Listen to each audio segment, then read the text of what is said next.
Delhi coaching centre हादसे की आज और अब एमपी में भी होगी जांच। कोचिंग सेंटर्स पर सवाल, एमपी में भी बुरे हाल। एमपी सरकार की सख्ती का कितना दिखेगा असर? क्या नहीं बचेंगे गुनहगार और क्या एमपी में सेफ है होनहार? और इसी पर देखिए हमारी खास पेशकश तकरार।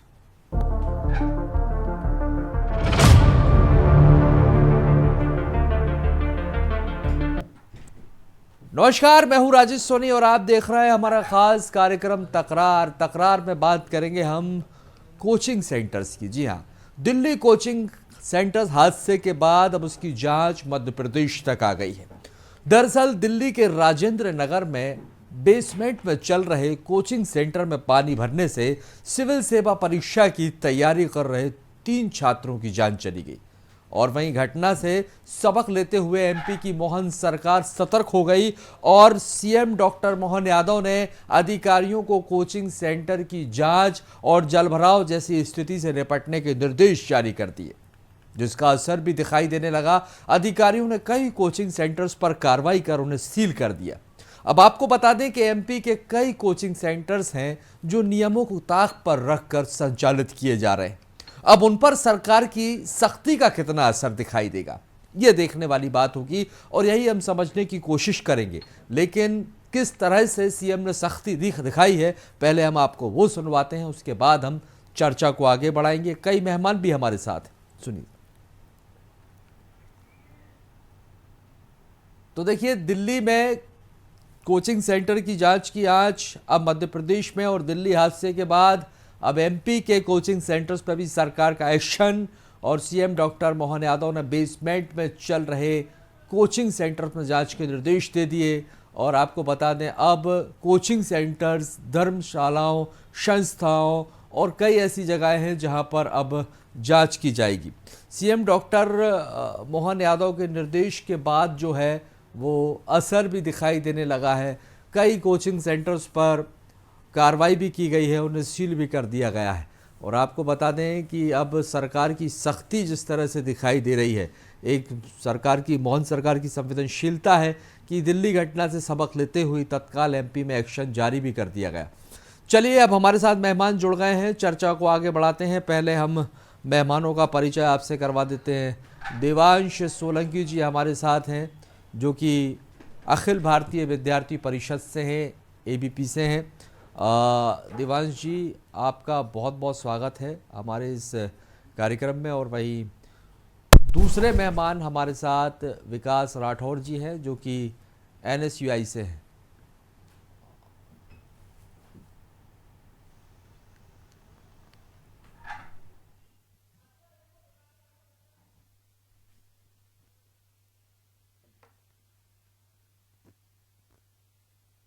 तो चलिए, मेहमानों से परिचय हम आपसे करवाएंगे, थोड़ा समय और लगेगा, लेकिन उससे पहले हम आपको बता देते हैं कि जिस तरह से सरकार की सख्ती दिखाई दे रही है, अब उसका कितना असर दिखाई देगा। क्योंकि देखिए, दिल्ली की ये घटना है जहां पर ये तस्वीरों में आप देखिए कि किस तरह की अफरा तफरी मच गई बेसमेंट में। ये यहाँ पर दरअसल बच्चों के भविष्य का निर्माण जहाँ चल रहा था, तो ये बच्चों के भविष्य का निर्माण नहीं, दरअसल उनकी जान के साथ खिलवाड़ चल रहा था, जो तस्वीरों में हमने देखा। और देखिए, इसको लेकर अब सरकार की सख्ती दिखाई दे रही। सरकार पूरी तरह से सख्त है।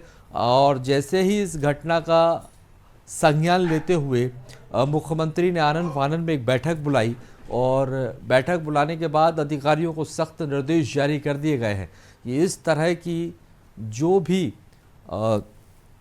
कोचिंग संस्थान है जो संचालित किए जा रहे हैं, उन पर तत्काल एक्शन लिया जाए, कार्रवाई की जाए। और साथ ही अगर जल भराव जैसी ऐसी स्थितियां बनती हैं तो उससे कैसे निपटना है, क्योंकि ये हालात जो देश की राजधानी में बने वो अब मध्य प्रदेश में ना बने। इससे सबक लेते हुए कहीं ना कहीं सरकार जो है वो सख्त नज़र आ रही है, सतर्क नज़र आ रही है, अलर्ट नज़र आ रही है। मेहमान हमारे साथ जुड़ गए हैं, मेहमानों का परिचय आपसे एक बार फिर करवाएंगे, उसके बाद हम चर्चा को आगे बढ़ाएंगे। विद्यार्थी परिषद से हैं देवांश जी, आपका स्वागत है। और साथ ही एनएसयूआई से हमारे साथ विकास राठौर जी यहाँ पर जुड़े हुए हैं। विकास जी, आपका भी स्वागत। आप विकास ठाकुर, ठीक है, आप दोनों मेहमानों का स्वागत करते हैं। सबसे पहले देवांश जी आपके पास, देवांश जी, जैसे कि देखा जाए, आप अखिल भारतीय विद्यार्थी परिषद के सदस्य, छात्र नेता हैं और सरकार भी आप लोगों के ही दल की है, क्योंकि अखिल भारतीय विद्यार्थी परिषद जो संगठन है, छात्र संगठन, वो आरएसएस और भारतीय जनता पार्टी से ही संबंधित एक दल है। इतनी सारी खामियां जब सामने आती हैं, जब हम देखते हैं कि कोचिंग सेंटर्स में इस तरह के हादसे होते हैं, इससे पहले हमने देखा था कई बार गुजरात में एक बार ये हादसा हुआ था और कई बार कोचिंग सेंटर्स में ऐसे घटनाएं घटित हुई। नियमों को ताक पर रखकर यहाँ पर ये कोचिंग सेंटर्स चलाए जाते हैं। जब ऐसी घटनाएं होती हैं, आनन फानन में संज्ञान लिया जाता है, सरकार एक्शन में आती है और फिर जो है ठंडे बस्ते में बात चली जाती है और फिर इस तरह के कोचिंग सेंटर संचालित होने लगते हैं। तो क्या नहीं लगता है इससे सरकार को एक ठोस कदम उठाने की ज़रूरत है, एक ऐसी कार्रवाई हो जो कि नज़ीर बने, जिसका खौफ दिखाई दे, और जो अवैध रूप से ये सेंटर संचालित हो रहे हैं इन्हें बंद किया जाए। ऐसे ही जैसे कि हमारे माननीय मुख्यमंत्री जी ने ऐसा जो निर्देश निकाला है, इसका परिणाम हमें नज़र आ रहा है। एमपी नगर में जो हॉरेस एकेडमी है उस पर कोचिंगों पर सील कर दिया गया है, अभी कई जगह चल रहा है। और जो दुखद समाचार हमें प्राप्त हुई है, जो जिन बच्चों का निधन हुआ है, उनके लिए हम दुखद प्रार्थना करते हैं, भगवान से आशा करते हैं कि वो अपने चरणों में उन्हें स्थान दे। और जो एमसीडी ने जो ये बच्चों को, जो कोचिंग्स को ऐसी मान्यता दी है, तो ये मान्यता किस आधार पे दी थी? या तो कोई टेस्ट होना चाहिए कि जब नीचे हॉल में स्टोरेज रूम में जो स्टोरेज के लिए दी जाती है। हम दिल्ली पर नहीं जाएंगे जी, हम बात मध्य प्रदेश की करें जी, क्योंकि दिल्ली में जो हुआ वहाँ पर एमसीडी, आम आदमी पार्टी बीजेपी पर ठीकरा फोड़ रही है, तो भाई भारतीय जनता पार्टी आम आदमी पर ठीका फोड़, वो राज्यपाल पर सवाल खड़े कर रहे हैं तो वो वहाँ की सरकार पर सवाल कर, वो वहाँ का मसला है। हम बात कर रहे हैं मध्य प्रदेश में, तो मध्य प्रदेश पर आप क्या कहेंगे? अभावे पे ऐसी मांग करती है कि मध्य प्रदेश में जितनी भी कोचिंग एवं संस्था या विद्यालय महाविद्यालय हैं, जो नीचे की स्टोरेज दी जाती है तो वो स्टोरेज के लिए ही यूज़ करें, उसको कोचिंग सेंटर में पढ़ाइयों के लिए ना दी जाए कि बच्चे वहाँ जाएं, क्योंकि अभी तो बारिश अत्यधिक हो रही है और ऐसी कोई हानि ना हो कि जिससे अत्यधिक पानी भरने से बच्चों की ऐसे ही दुखद समाचार प्राप्त हुए। और अभावे ये मांग करती है कि जो लाइब्रेरी है, लाइब्रेरी का मेंटेनेंस सही तरीके से चेक किया जाए, वीकली चेक किया जाए, मंथली चेक किया जाए, क्योंकि अगर जब कभी भी बारिश का कोई भरोसा नहीं है कि कभी भी पानी आ सकता है, तो उसमें पानी भर के ऐसी दुर्घटना हो। आप लोग अखिल भारतीय विद्यार्थी परिषद के छात्र हैं और सरकार से जुड़े हुए संगठन में 20 सालों से मध्य प्रदेश में भाजपा की सरकार है। बार बार इस तरह की घटनाएं सामने आती हैं और जो अवैध कोचिंगों का संचालन हो रहा है, इसको लेकर आपके संगठन की तरफ से क्या कुछ पहले की गई है ताकि अवैध रूप से जो नियमों को ताक पर रखकर जो कोचिंग संस्थान चलाया जाए? अगर आप बेसमेंट की बात करें तो हमने खुद देखा है कई बेसमेंट में यहाँ पर कोचिंग सेंटर्स चलाए जा रहे हैं, जबकि बेसमेंट की परमिशन ही नहीं होती। बेसमेंट एक्चुअल पार्किंग के लिए रखा जाता है और कई ऐसे कोचिंग सेंटर्स हैं जहाँ पर मानव सुविधाओं का अभाव, मानकों पर खरे नहीं उतरते, अग्निशमन नहीं है, गलियों में है, ऐसी सकरी गलियां हैं, अगर वहाँ पर कोई घटना घटित हो भी जाती है तो कोई वाहन भी वहाँ उन अंदर तक नहीं पहुँच सकता। तो क्या ये नियमों पर ताक पर रखकर जो चलाए जा रहे हैं, परमिशन कैसे मिल जाती है? इसको लेकर आप लोगों की संगठन की तरफ से क्या कदम उठाए जाते हैं? परिषद ने ऐसा पूरे देश भर में परिसर चलो अभियान चालू किया है, जिसके निमित्त क्या है कि बच्चे कोचिंग में अत्यधिक जा रहे हैं, वो महाविद्यालय और विद्यालयों को बॉयकॉट कर रहे हैं, जो कि बहुत गलत बात है। कॉलेजों की, स्कूलों की संख्या बहुत कम हो रही है और बच्चे कोचिंगों में अत्यधिक जाना शुरू कर रहे हैं, जो कि बहुत निंदा की बात है। क्योंकि ऐसी परंपरा है कि अगर आप कॉलेज के विद्यार्थी हैं तो आप अपना कॉलेज और स्कूल का जो आपका टाइम है वो पहले पूरा करें, उसके बाद आपकी जो भी इंटरेस्ट में जिस कोचिंग में आप जा रहे हैं वो कोचिंग को करें। और जो भी गलियों में, जैसे आप एमपी नगर में देख लीजिए, इतनी बड़ी बड़ी कोचिंगें हैं, इतने बड़े बड़े इंस्टीट्यूट हैं जो खुद को बताते हैं। आवाज उठाई जाती है आप लोगों की? बिल्कुल उठाई जाती है। इसके लिए उग्र आपकी सरकार तो बच्चों के हित के लिए सुनेगी। अगर वो बच्चों के लिए बिल्कुल सही चीज़ है, अगर बच्चों के लिए हम सही कर रहे हैं तो सरकार बिल्कुल सुनेगी। क्या हुआ 20 साल में क्यों नहीं? विकास जी आप क्या कहेंगे? विकास ठाकुर, क्योंकि देखिए आप भी एनएसयूआई से हैं, छात्र संगठन है, अपोजिट संगठन है, तो एक तरह से कहा जाए कि विपक्ष के सहयोगी हैं आप लोग। क्या कदम उठाए गए आपके संगठन की तरफ से? देखिए हमारी लगातार मांग ये रही है कि जिन कोचिंग सेंटर्स पे एनओसी नहीं है उनका पहले तो ये चेक किया जाए कि एनओसी है या उनका या नहीं है। जैसा कि आपने बताया कि पार्किंग के लिए वो जो बेसमेंट की सुविधा है वो मुहैया करानी चाहिए थी। इसके अलावा जो कोचिंग सेंटर्स और लाइब्रेरी हैं, जो भी सत्ताधारी सरकार है, आप अखिल भारतीय विद्यार्थी परिषद के हमारे साथी से ये सवाल पूछ रहे हैं कि उन्होंने इसके लिए क्या किया कि वहाँ के कंस्ट्रक्शन को नज़र रखी जाए या फिर वहाँ पे ह्यूमन जो है राइट्स का खिलवाड़ ना हो रहा हो। अगर ऐसी कोई चूक उनकी तरफ से हो रही है तो आपकी तो केंद्र में सरकार है, आपकी तो मध्य प्रदेश में सरकार है, आप चाहे तो एक ज्ञापन अपना बना करके उनको दीजिए और देखिए कि वो आपका काम कैसे नहीं करवा रहे हैं। इनका ऐसा कहना है कि बच्चों के छात्र हित में जो भी कदम उठाए जाएंगे सरकार की तरफ से वो उचित होंगे, पर मेरा ऐसा मानना है कि क्या इनकी तरफ से कोई कदम उठाया गया? अखिल भारतीय विद्यार्थी परिषद बार बार ये कहते आए हैं, हर एक टीवी शोज़ में या हर कहीं खुले मंच पे भी उन्होंने ये कहा है कि हम भारतीय जनता पार्टी का हिस्सा नहीं हैं, और उसके बाद भी ये भी कह रहे हैं कि हमारी सरकार है, इस बात को ये एक्सेप्ट भी कर रहे हैं। तो मेरा ऐसा मानना है जब आपकी सरकार है तो आपको समय समय पर, आज तो ये डिबेट इसलिए हो रही है क्योंकि दिल्ली में एक बहुत ही बड़ी घटना हुई, उनके साथ मैं अपनी तरफ से, अपने संगठन की तरफ से संवेदनाएं व्यक्त करता हूँ, लेकिन इस तरह की जो घटना हुई है उसके लिए क्या आपने आज तक इतने समय से 20 साल लगभग समझ लीजिए मध्य प्रदेश में गुजारे हैं भारतीय जनता पार्टी ने, अभी तक किसी भी तरह का कंस्ट्रक्शन से जुड़ा कोई भी मामला आपने जो है उजागर किया है? क्या आपने मांग की है? सवाल ये है कि जवाबदारी सुनिश्चित कौन करेगा? ठीक, जवाबदारी सुनिश्चित कैसे होगी? और ये सरकार से ही सवाल हो जाता है क्योंकि घटनाएं घटित होती हैं, उसके बाद सबक लिया जाता है। अब चाहे घटना दिल्ली में हुई हो तो मध्य प्रदेश में सबक लिया जाए, लेकिन हमारे देश के ही नौजवान हैं, चाहे वो दिल्ली में बैठे हों या वो मध्य प्रदेश में बैठे हों, ये जिम्मेदारी सरकारों की बनती है। जाहिर सी बात है, क्योंकि अगर ये भविष्य का निर्माण होने जा रहा है तो ऐसी जगह इस पे बच्चों के भविष्य का निर्माण कैसे होगा जो कि डेंजर जोन है भाई, यहाँ कैसे बच्चे पढ़कर आगे निकलेंगे? क्या होगा?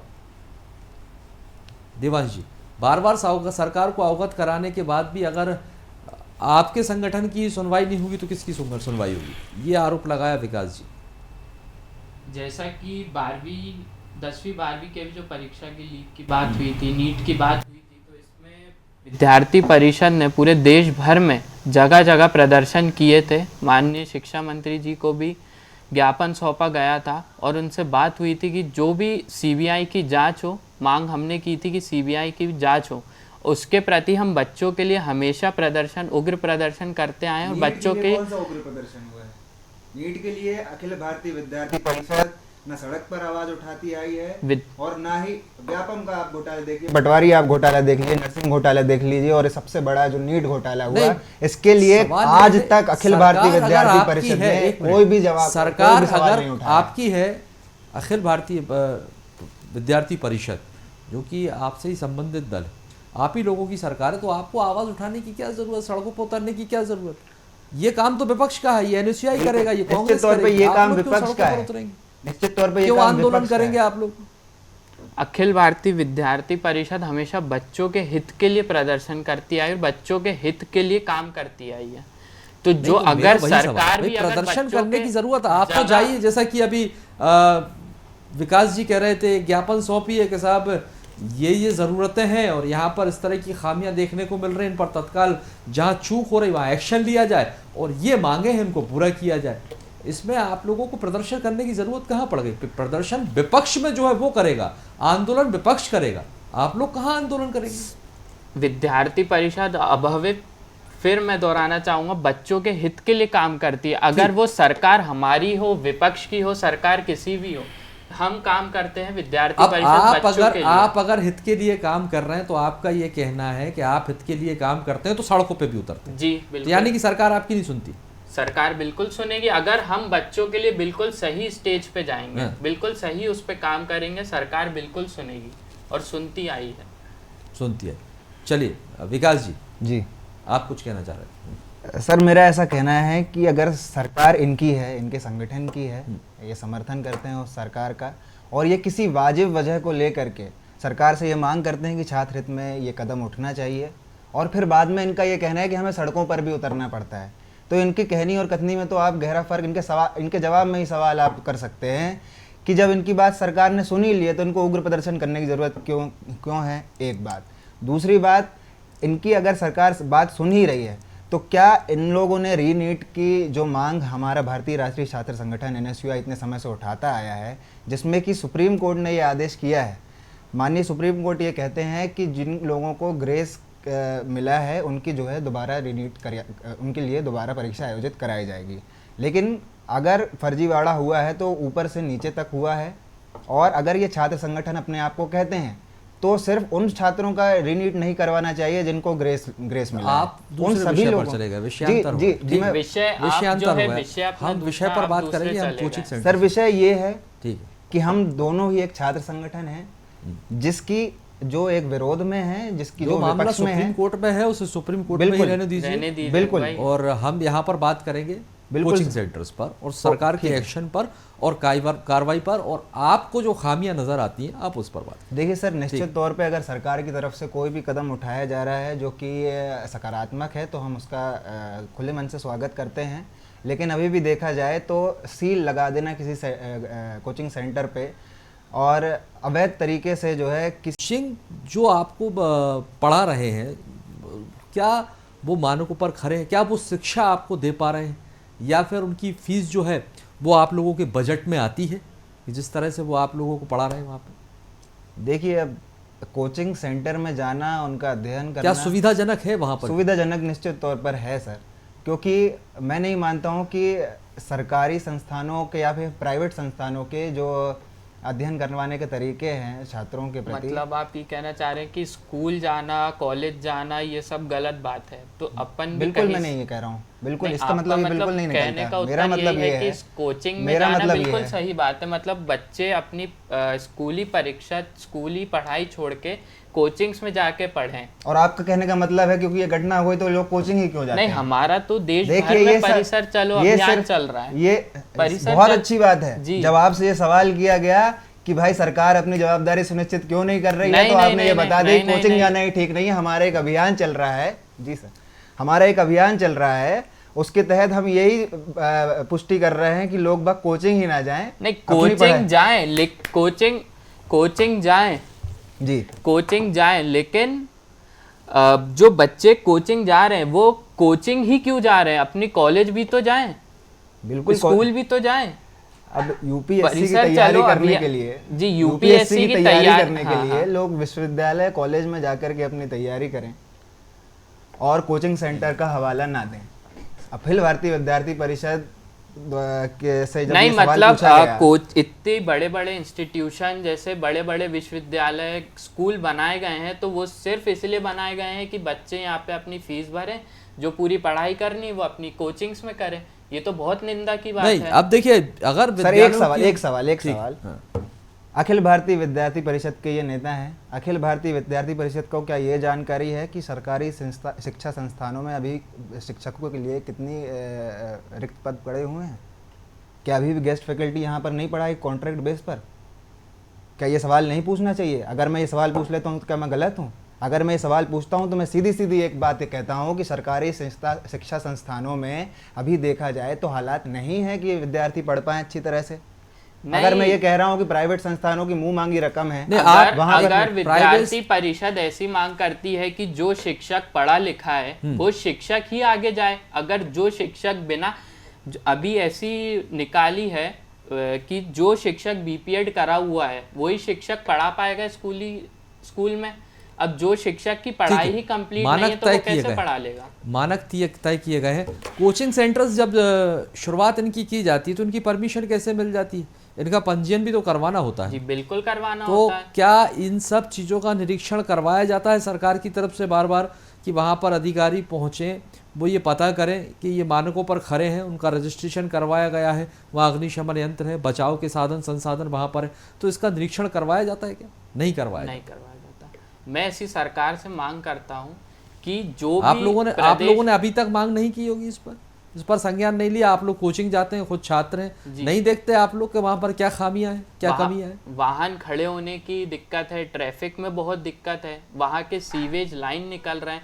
तो मेरी यही मांग है कि जो भी शासन से यही मांग है कि अब ऐसी दुर्घटनाएं और ना बढ़ें, तो जल्द से जल्द कार्रवाई हो। जितने भी कोचिंग संस्थान हैं उसमें जाके निरीक्षण किया जाए, वहाँ पे लाइब्रेरी नीचे है ऊपर है, वहाँ की व्यवस्था सही है, तो छत बिल्कुल प्रॉपर है। क्योंकि बीच में घटना ऐसी भी आती थी कि बच्चे पढ़ाई करते करते कभी फैन गिर जा रहा है, कभी छत गिर जा रही है, तो वहाँ की मजबूती भी चेक की जाए। ठीक है, अब देखिए आप लोगों ही छात्र, दोनों ही छात्र संगठन से हैं और दोनों ही छात्र हैं, देश का भविष्य है, और जिस तरह से आप लोगों का संगठन है तो आप लोगों की भी यही जिम्मेदारी बनती है कि छात्रों की समस्याओं, देखो हर व्यक्ति तक शायद सरकार नहीं पहुंच पाती, तो अपनी अपनी समस्याओं को उठाना संगठन के माध्यम से सरकार तक बात पहुंचाइए, आपकी जिम्मेदारी बनती है, और छात्रों को जो ज़्यादा से ज़्यादा सुविधाएं मिल सके। और कई बार क्या होता है, नज़र नहीं पड़ती, जहां भी खामियां दिखती है या चूक दिखती है तो ये जिम्मेदारी भी आप लोगों की बनती है कि उससे अवगत करवाएं और उस पर कार्रवाई हो। जिस तरह से अवैध ये कोचिंग संस्थान जो संचालित हो रहे हैं। फिलहाल के लिए बहुत बहुत शुक्रिया आप दोनों मेहमानों का हमारे साथ चर्चा में शामिल होने के लिए। तो देखिए, तकरार में आज हमने चर्चा की दिल्ली में जो कोचिंग सेंटर्स में 3 छात्रों की जान चली गई, बेसमेंट में अवैध रूप से कोचिंग सेंटर संचालित किए जा रहे थे, उसका असर अब मध्य प्रदेश में दिखाई दिया। और मध्य प्रदेश के मुख्यमंत्री डॉक्टर मोहन यादव की संवेदनशीलता देखिए, उनने आनन फानन में मामले का संज्ञान लेते हुए तत्काल अधिकारियों को निर्देश दिए, कार्रवाई भी हुई, इसका असर भी दिखाई देने लगा। कई ऐसे कोचिंग संस्थान हैं जिन पर कार्रवाई हुई, जिनमें से कुछ को तो सील भी कर दिया गया। लेकिन आगे ये कार्रवाई किस तरह से निरंतर जारी रहेगी और क्या इसका खौफ ये अवैध रूप से संचालित करने वाले कोचिंग संचालकों पर रहेगा, देखना बहुत दिलचस्प होगा। फिलहाल के लिए बहुत बहुत शुक्रिया, और देश और दुनिया की तमाम खबरों के लिए आप देखते रहिए न्यूज़ वर्ल्ड।